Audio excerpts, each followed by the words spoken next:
अगर आप हमेशा ऑनलाइन टिकट बुक करते हैं तो इस वीडियो को बिल्कुल एंड तक ध्यान से देख लीजिएगा, क्योंकि इस वीडियो में आपको मैं बताने वाला हूं रेलवे के काउंटर से जाके टिकट को बुक करने के 4 बड़े फायदे के बारे में। अगर आप इन चारों बड़े फायदे के बारे में जान गए तो आप ऑनलाइन टिकट बुक करना नहीं चाहेंगे। आप हमेशा यही कोशिश करेंगे कि आप रेलवे के काउंटर से जाके अपनी टिकट को बुक करा लें। और मैं ऐसा क्यों कर रहा हूं, इस वीडियो में इसका जवाब आपको पूरी डिटेल में मिलने वाला है। आइए चलिए शुरू करते हैं। बात करें हम लोग सबसे पहले बड़े फायदे के बारे में, तो जब भी आप अपना ऑनलाइन टिकट बुक करते हैं तो वो टिकट आपको महंगा पड़ता है काउंटर टिकट के मुकाबले। कैसे, बताता हूं।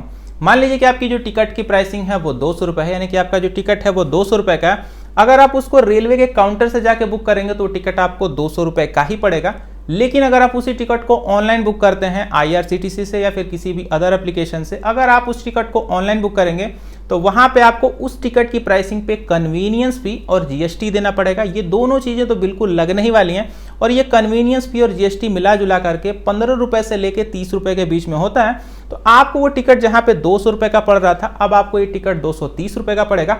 तो यहाँ पे ऑनलाइन टिकट और काउंटर टिकट में सबसे बड़ा डिफरेंस पाया जाता है कि आपको कन्वीनियंस फी और GST से आप बच जाते हैं अगर आप रेलवे के काउंटर से जाकर अपनी टिकट को बुक कराते हैं तो।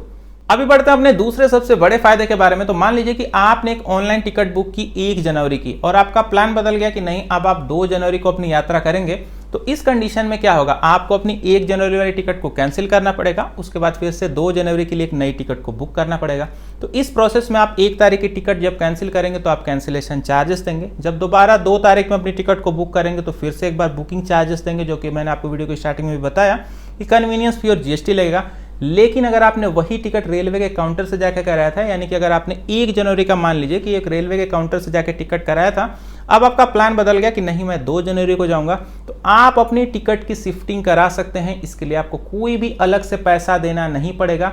आप 1 तारीख वाली टिकट, अगर 2 तारीख में जगह है यानी कि सीटें अवेलेबल हैं, तो आप अपनी टिकट को ट्रांसफर करा सकते हैं। इसके लिए आपको कोई भी पैसा नहीं देना पड़ेगा। प्लस एक और यहीं पे बहुत बड़ा फायदा देखने को मिल जाता है कि आप अपनी टिकट को चाहे तो अपग्रेड भी करा सकते हैं। जैसे 1 तारीख में आपने स्लीपर की टिकट बुक कराई थी, आप चाहते हैं 2 तारीख को अब जाना, और 2 तारीख में अब आप चाहते हैं कि नहीं मैं 3rd AC या फिर 2nd AC से जाऊंगा, तो आप अपनी टिकट को चाहे तो अपग्रेड भी करा सकते हैं। जो भी एक्स्ट्रा चार्ज होगा वो आपको देना पड़ेगा। जैसे स्लीपर का कॉस्ट मान लीजिए कि 200 था, अब 3rd AC का कॉस्ट मान लेते हैं कि 500 है, तो जो भी डिफरेंस है प्राइस का वो आपको पे करना पड़ेगा। लेकिन आपकी जो टिकट है वो ट्रांसफर हो जाएगी, आपको कैंसिल कराना और नया नहीं कराना पड़ेगा। सीधे सीधे वही टिकट जो है अपग्रेड कर दी जाएगी। तो काउंटर से जाकर टिकट को बुक करने का ये सबसे बड़ा फायदा आपको देखने को मिल जाता है।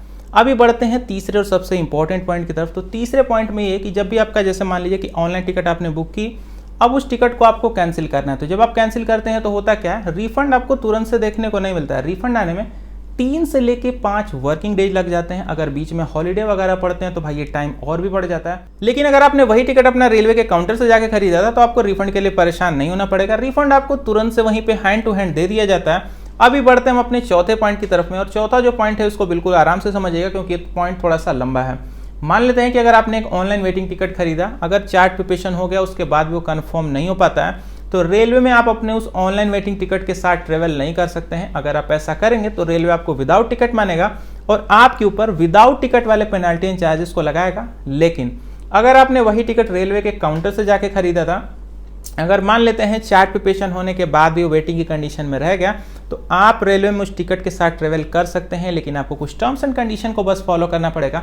बिल्कुल ध्यान से समझिएगा। मान लेते हैं कि आप अपने उस काउंटर के वेटिंग टिकट के साथ चढ़ जाते हैं अपने सेम कोच में। जैसे आपने स्लीपर का टिकट बुक किया, आप स्लीपर की कोच में चढ़ जाते हैं, तो अगर आपको कोई भी एक खाली सीट दिखती है, आप उस पर बड़े ही आराम से बैठ के यात्रा कर सकते हैं, कोई भी दिक्कत की बात नहीं है। लेकिन अगर उस सीट वाला पैसेंजर है तो बस आपको उस सीट को वहाँ पे खाली करना पड़ जाएगा। दूसरा इंपॉर्टेंट पॉइंट, मान लेते हैं बहुत बार ट्रेन क्या होती है, बहुत लोगों की छूट जाती है या फिर कोई भी पैसेंजर अब्सेंट हो जाता है। तो इस कंडीशन में अगर आपके पास काउंटर का वेटिंग टिकट है तो आप TTE को रिक्वेस्ट करके उस खाली सीट को अपने ऊपर अलॉट करा सकते हैं और बिल्कुल मजे के साथ अपनी जर्नी को कर सकते हैं। तो ये भी एक सबसे बहुत बड़ा फायदा हो जाता है। और जो तीसरी कंडीशन में बताने जाना वो बहुत रेयर होती है। मान लेते हैं कि आपकी कोच में कोई भी पैसेंजर अब्सेंट नहीं हुआ, ना ही किसी की कोई ट्रेन छूटी, मतलब मिला जुला के आपकी कोच में कहीं भी कोई जगह खाली नहीं है, तो वो एक स्पेशल केस होती है। तो उस कंडीशन में आपको एक अनरिजर्व कोच में भेजा जा सकता है, जिसको नॉर्मल भाषा में लोग जनरल डब्बा बोलते हैं। तो उसमें आपको भेजा जा सकता है, आप उसमें जाके बड़ी आराम से ट्रेवल कर सकते हैं, वहाँ पे आपको कोई भी फाइन वगैरह नहीं लगेगा।